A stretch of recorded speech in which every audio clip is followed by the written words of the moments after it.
Station, this is Houston. Are you ready for the event? Houston, this is Station. I'm ready. Kelly Slater, this is Mission Control Houston. Please call station for a voice check. Station, this is Kelly Slater. How do you hear me? Hi, Kelly. The International Space Station has you loud and clear. Welcome aboard. All right. Thank you. How are you guys doing? We're doing well today. We have a busy day. It's full of some science, a little bit of maintenance, and some getting ready for our upcoming spacewalk. So it's a great day to be in space. Oh, this is Christina I'm talking to, right? I'm not watching. Oh, there we go. I got you on screen now, so I can see.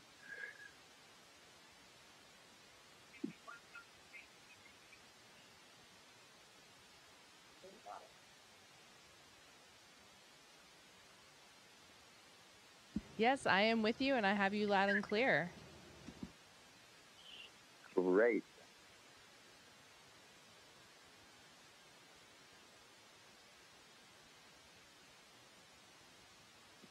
I can't, I'm sorry, we're having a little technical difficulty. I can't quite hear. Oh, ask a question. There we go. I have a list of, I wrote down a little list of questions for you guys, which I gathered from people online. Let's see here. Let's get started. Oh, first question I'm going to ask you is from two of my friends, my young little friends here in Hawaii. One wants to know how long the wait list is to get up to the space station. And it is from Toa, and Tama wanted to know if there's trash floating around in space. They are 7 and 10 years old. Those are some great questions. I think you said the first one was how long is the wait list? Well, it is pretty long, but it is, something that I think everyone has a shot at. Being an astronaut is an awesome career, and I never personally thought that I would be lucky enough to be here. It has been something I've wanted to do my entire life, and I was fortunate enough to be able to do it. The things I'm passionate about actually led me to a path that led me here eventually. So I think the waiting list is as long, is as short as your dreams are big, really, because anybody, I think, that puts their mind to it could be here. And I think the opportunities are going to keep growing, so that's also exciting. In terms of trash, I think maybe they mean the trash that could be out in space, like space debris. And yes, that actually is something that we deal with here on board the space station, because if we collide with something, even if it's really small, because we're going 17,500 miles per hour, it can actually cause a lot of damage. Potentially, even a leak in the hull of the space station, or if we're on a spacewalk, it could cause a problem with our spacesuit. So that is something we pay attention to, but it's not something we see a lot of, thankfully. Yeah. Speaking of which, I saw that you guys watched the meteor shower the other day from the space station, correct? Yes, that's correct. I've actually been meaning to do that my whole mission up here. It took me till almost the 300th day, but I heard about it. I was reading the news and I heard about it, and I literally went straight to the cupola and set up a time lapse to try and capture it, and I got really lucky and got to see some meteors, so that was awesome. That's awesome. And congratulations on your 300th day in space. That's really cool. That was yesterday, correct? Well, maybe you don't know which days. Thank you, yes.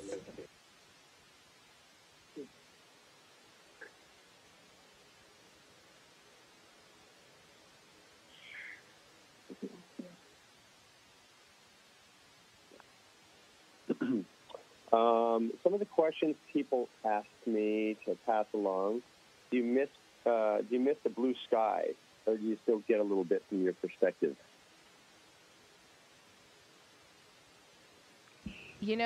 That is such an awesome question, and I've almost never gotten that question before. In fact, it took me till about halfway through my mission before I even realized that I hadn't seen the sky in so long.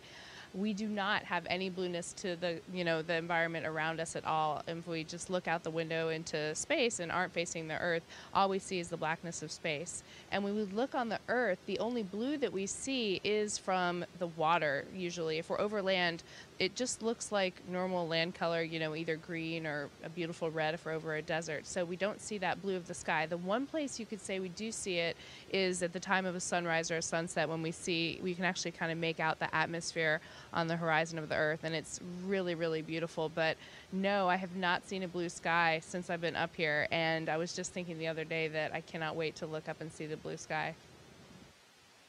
Wow. What about stars? Do you only see stars? Can you see stars throughout the whole day, or only when you're on the dark side without seeing the sun?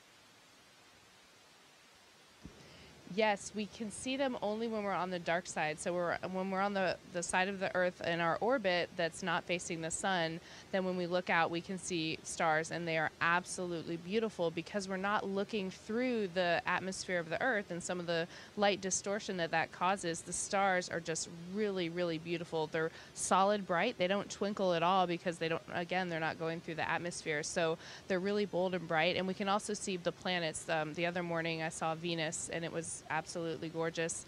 I've seen the moons of Jupiter using some binoculars from here. So it's a pretty awesome place to sky watch and to Earth watch, which I think is one of the most special things about being up here.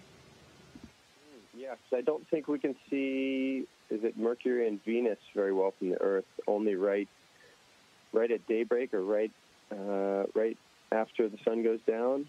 Is that correct? Yeah, that's exactly right. And here, we have 16 or 17 sunrises and sunsets every day because we get one every time we orbit the Earth. We orbit about every hour and a half. So you have these opportunities. And I've definitely had days where I'll miss it on one orbit, and I'll look at my watch and make sure that I catch the next sunset so I can see it again. It's pretty special. Yeah. And I was just sort of studying up on this, and for people who don't understand that, it's just because of the proximity of those planets to the sun in relation to the Earth. Let's see. Next question. A little friend of mine, Sagan, wants to ask if you're proud to be a woman astronaut and inspire young girls like herself.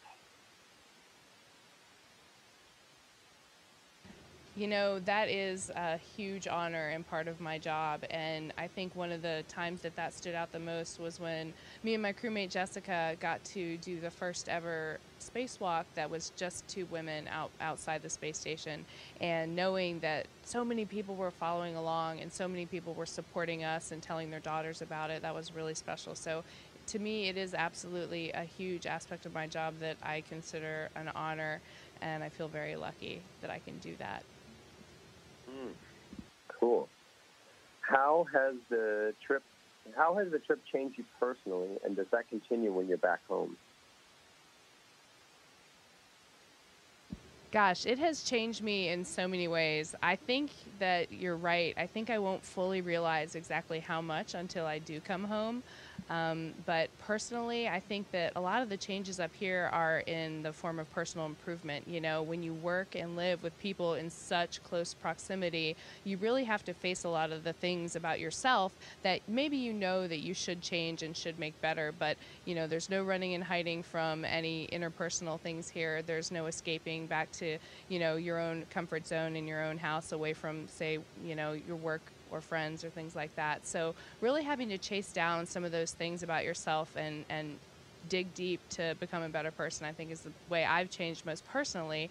And then also just my view of the Earth and the planet and humanity, recognizing that, there's so much more that humans have in common than we have that are different, and that we all cling to the same Earth and we all have the same needs. And, knowing that I've seen all these places on our planet from above, recognizing how fragile our planet is, in the larger universe. And then when I go back to Earth and I travel around, I see these places, I'm going to know what they look like from space, which is just a perspective that I almost can't even imagine yet. Sometimes I also wonder how much more poor I've become. I'm not sure how many surfboards my husband has purchased since I've been up here, so I'll find that out when I get back to Earth, too. Nice. I hope you got a bunch. I do too, actually. I encourage it. Yeah. I hope Texas has had some surf while you've been gone. That sort of leads into a couple questions, the stuff you just said. So a lot of people did have questions around privacy on there and getting your own space.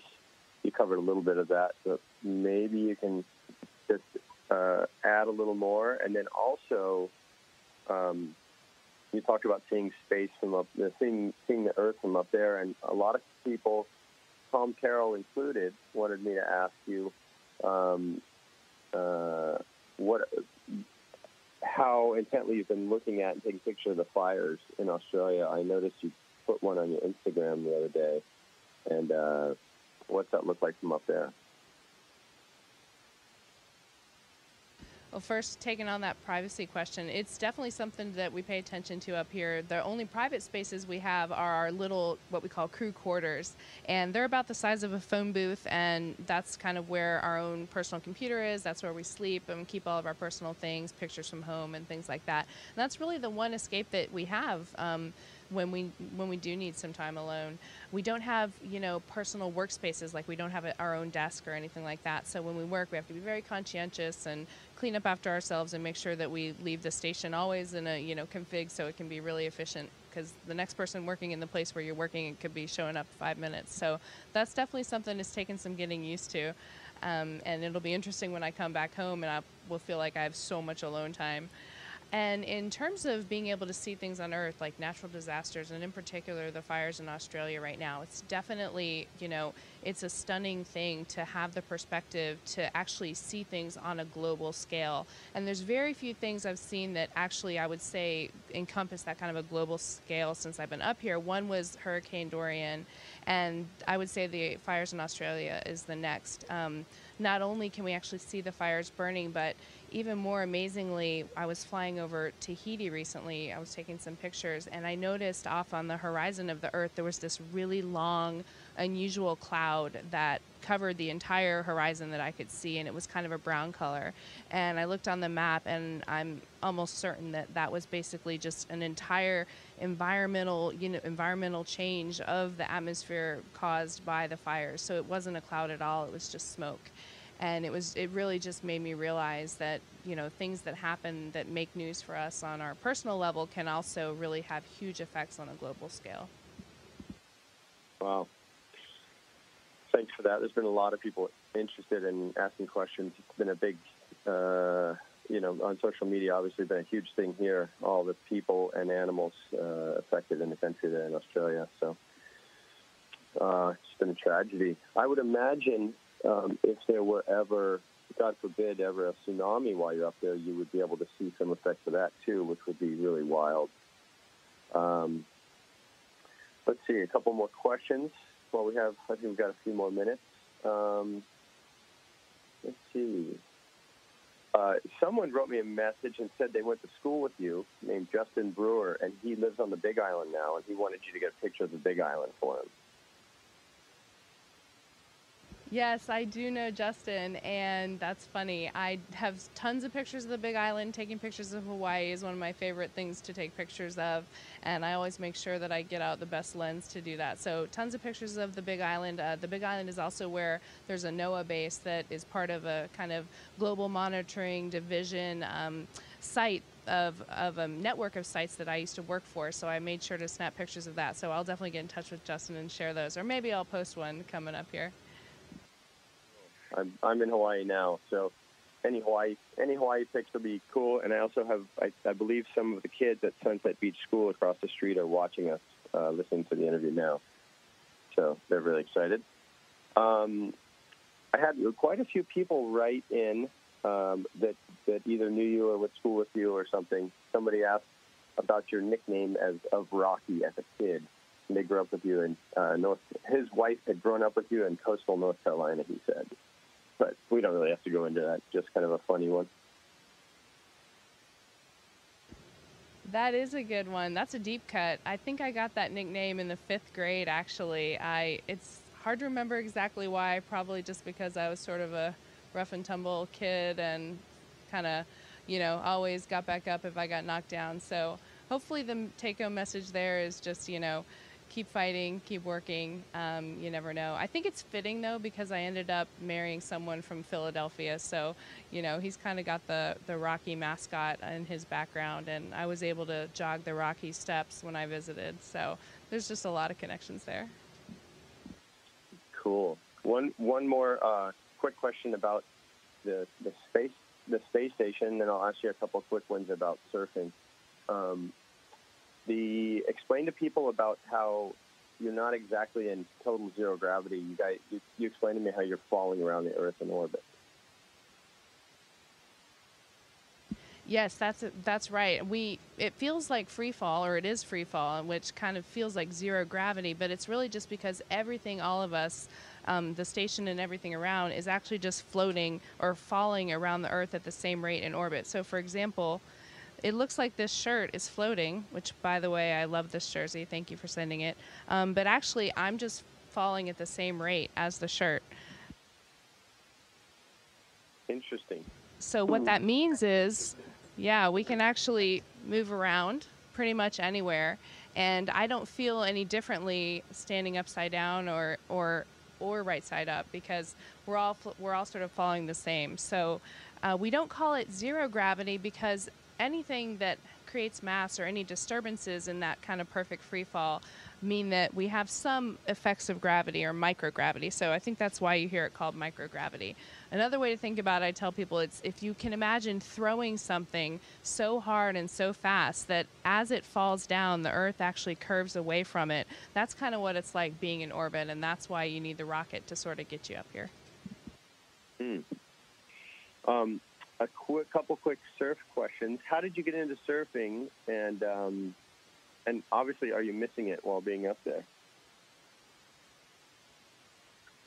I do miss it a ton. In fact, I think that's, aside from seeing my family and friends, getting back into that is one of the things I'm looking forward to the most. And at the very least, just getting back to the beach. I do live at the beach in Galveston, Texas, so taking a walk on the beach is going to be kind of the top of my list when I'm back. And I got into surfing actually through my husband. I met my husband in American Samoa, where I was working, as I mentioned, on a remote climate station for NOAA, the National Oceanic and Atmospheric Administration.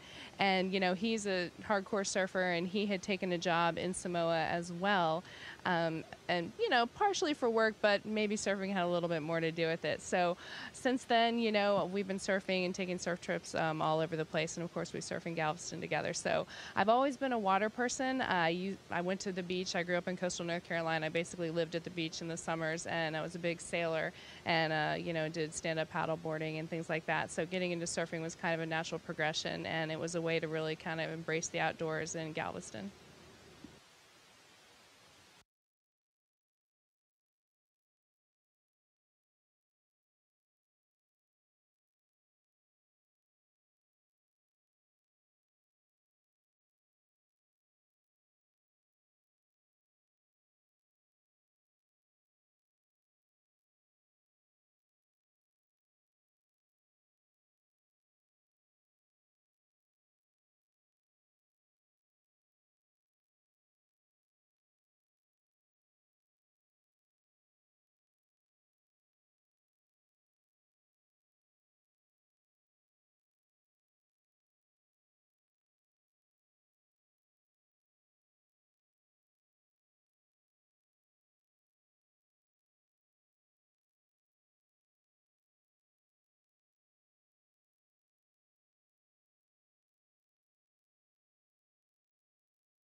Hey, Christina, I think we are reconnected here.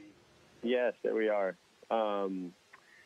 I think since we've been talking, you've gone about 5,000 miles, which is pretty wild. That's across the U.S. and back. A quick question. What's it like taking off in a rocket and also re-entering the atmosphere? Which one is more exciting or scary? People want to know. And is there any motion sickness? Well, I am a rookie. You know, I am a rookie flyer, so I have not experienced re-entering yet, but hopefully in just under a month I will get to tell you about that too. But I can talk about launching on a rocket, and it was the most incredible experience I have ever had. It's funny because the simulators that we train in make you very comfortable with the launch sequence and all of the hours of activities that you have to do to get ready for that. So everything felt really normal. And then there is an actual countdown. You hear it going off, and you know, instead of the simulator just making the noise of the rocket engines, there was that, but then also obviously we just started moving up, and we never stopped going up. It just, you could tell that you were just shooting directly straight into the sky, and there was rumbling about the feeling of being on a roller coaster. And the most amazing thing about it was the three of us in the top of that capsule might have been the calmest people in the whole area at the time, because we knew what we were trained for, we knew what we were doing, and we knew, I think, in our hearts that we were about to kind of achieve this lifelong dream and get to contribute to this program that we love so much. So it was an awesome feeling. We were well prepared, and I just remember being so happy that it was actually happening and just feeling really, really well prepared, and like everything around me that was going on was a comfortable and familiar thing. It was amazing. All right. Hey, Christina, it's good to talk to you again. I'm gonna throw one more question to you, which is, what's your favorite bit of coast around the world that you've looked at from up there?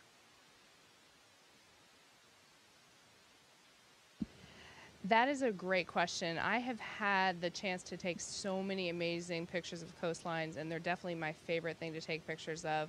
There's one that just stands out so much because it was so starkly beautiful and so unique, and that's the Skeleton Coast of Namibia, and Skeleton Bay, you know, famous, I think, left, and it was just seeing how the wind sculpts both the waves and the desert that's around that area, and how remote it was, and just what a beautiful piece of the planet it was. I'll never forget flying over that. It was awesome. Awesome. Well, I look forward to catching up in person and getting to surf in this year once you get back. And congratulations on all this, inspiring so many people. And look forward to your posts all the time. So thanks for the chat. And I guess I'll see you soon. Kelly, that sounds great. Thanks so much for taking the time to be with us today and for your interest. I definitely would love to check out some surfing sometime. We can definitely, you know, we can host you in Galveston, show you tanker surfing like we do down there in the Texas coast. So great chatting with you. Have a great day. Station, this is Houston ACR. That concludes our event as we count down to 20 continuous years of humans living and working on the International Space Station. And thank you to all participants from the World Surf League station. We are now resuming operational audio communications.